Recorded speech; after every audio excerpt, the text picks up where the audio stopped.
Hello everybody.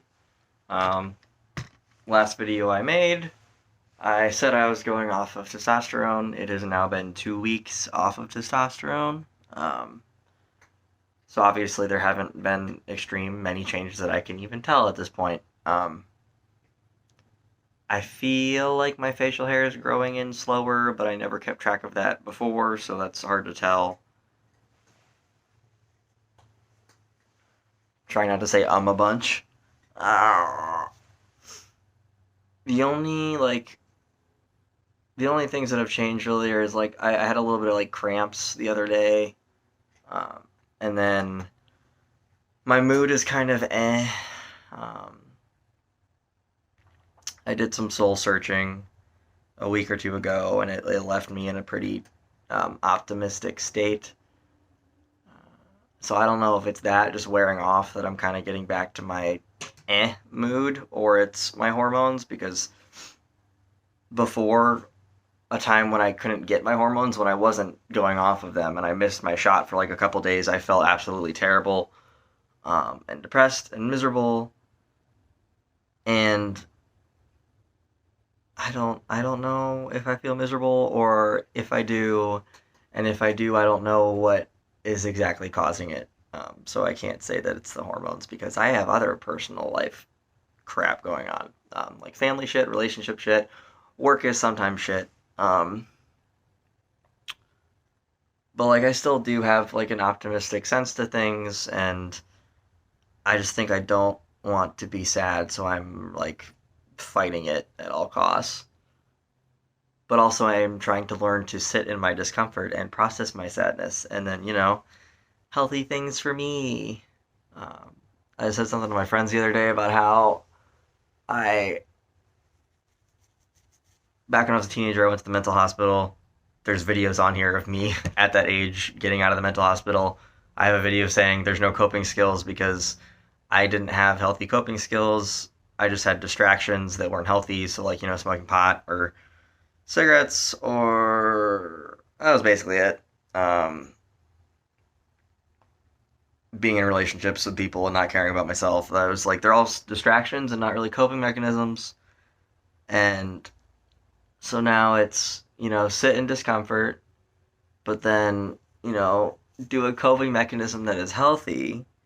But it's hard to differentiate that between just distracting myself from the sadness. Like, how long do I sit here with my sadness before I'm like, okay, I have processed this. I am sad. Let's do something else because it doesn't just go away. It's kind of like you just got to make yourself do something to distract from the sadness. Like I don't like that's just how it works. At least in my brain. Um, I don't know. That's basically it. This is a very short video. Um, a random person today asked me on Instagram if they want to be my sugar mama. So that's cool. It's something that I like wanted to do, but it's very weird to have somebody message you and just be like, "Hey, you want $500 a week? You just gotta talk to me." Seems kind of sketchy, um, but my priority is me. So I need to keep saying. I've had a lot of realizations lately in therapy about the environment that I was raised in, um, and how I and who I surround myself with now in accordance to that. The summary is this is just like those phrases locked in my brain because the therapist said it. I'm just like, oh shit, yeah, say that again. That's right. But it was, um, I was raised in an environment that did not value my physical or emotional safety, so I don't value those things in myself. So I did surround myself with people that didn't care for my emotional safety, and I did do things that were not physically safe for me because I just didn't care. And the therapist asked me before this revelation at a different appointment why I don't want to something like why don't I want to do good things for myself, and I really did not have an answer. And I think my answer still is it's easier for me to take care of other people rather than thinking about my own shit. I think that's true for a lot of people. Um, but that can come bite you in the ass later when you don't you don't speak up for what you want, and then you end up hurt. So definitely trying to put myself first.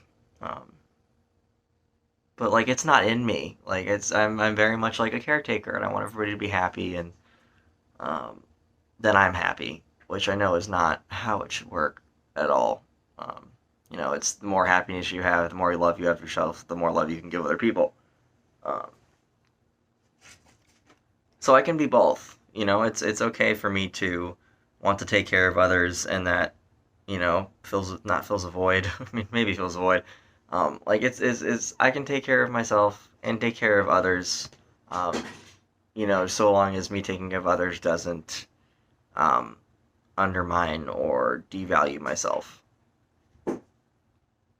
My cats are being crazy. Also, I'm adopting another kitty cat.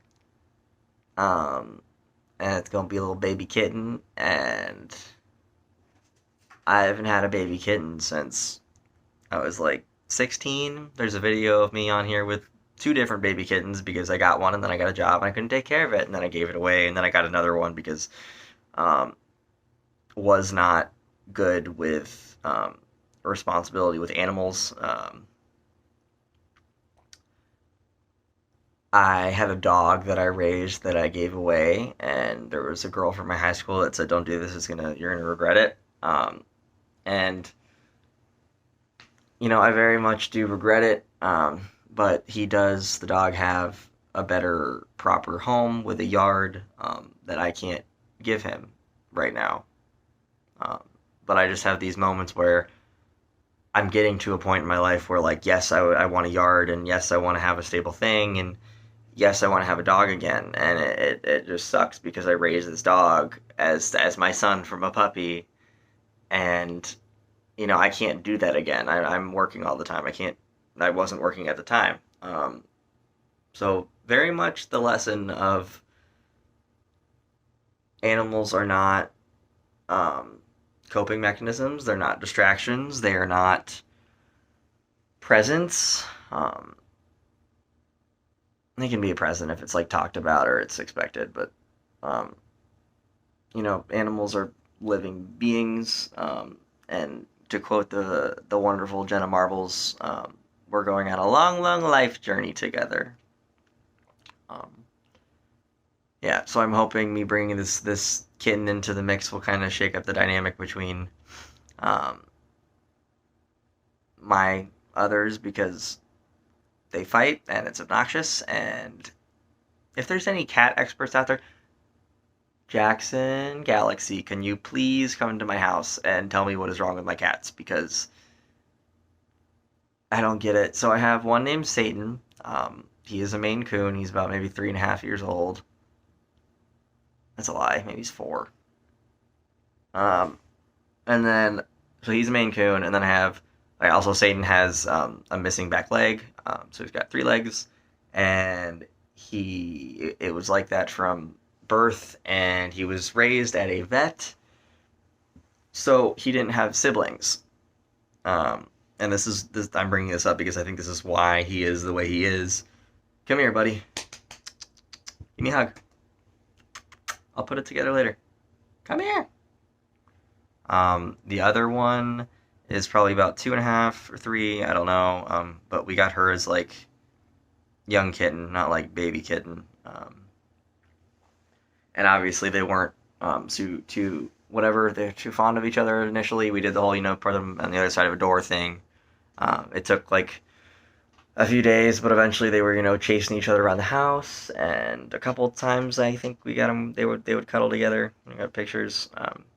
But and then she went into heat, and she would literally just whine all the time, and so like we couldn't take it. And he was fixed, so it's not like we needed to get her fixed so they wouldn't have babies. But like it was annoying as all hell. So it's like, all right, we're gonna get her fixed. Um, and then I think ever since then, um, they don't do as much chasing around. and she doesn't really chase him. He just chases her, and then she doesn't even try to run away half the time, and she'll just like lie down, and he'll like bite her back, or like he was trying to bite her arms the other day. Like he'll bite like her middle back, like top of her butt, basically, and she'll just sit there and with her mouth open and her ears back and just go like meow, meow, meow. Like it's not a hissing, it's not like a yowling. It's just like a meow, hey, stop. And he doesn't stop, dude. And like his ears are back. So like these are all signs of like aggressiveness and you should separate them. And so I separate them and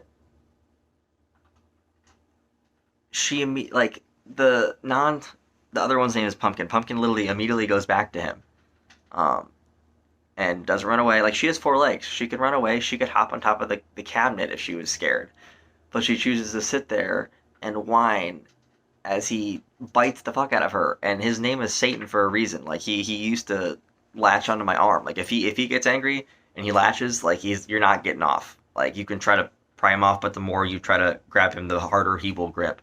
Um, so my reasoning, and this is turning into a long video now, um, is one, he didn't have siblings to understand how hard to play, and then two, she has some weird thing going on from when she got fixed because she was in heat, and then maybe they had a little intimacy, but I never saw it. It wasn't a thing.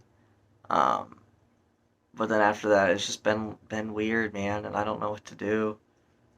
Um, we used to put him in like a little crate for like timeout purposes when he got too aggressive, but haven't set that up in a while. I don't know if that's a good idea or not. Any cat people, if you have any advice, that'd be swell. But other than that, 2 weeks off of hormones. I do think my body is slightly getting a little pudgier. Um, I just ate a couple sandwiches, but I do think this belly fat is coming back, and then probably this little hip fat right here. But this is like the skinniest I think I've ever been. But you can't tell now because I worked out yesterday and I had 2 sandwiches, but this is the skinniest that I've ever been. Thank you, depression. But we're working on it. Right, buddy? Ugh, yep. This is the Satan boy with the one leg. He's an angel. Probably 85% of the time. Alright, I hope you are well. If you have any questions regarding being off of hormones, again, not really much has changed, so I don't know. And then any advice to do with my children, cats, please. Alright, I hope you guys are good. Have a good day. Bye.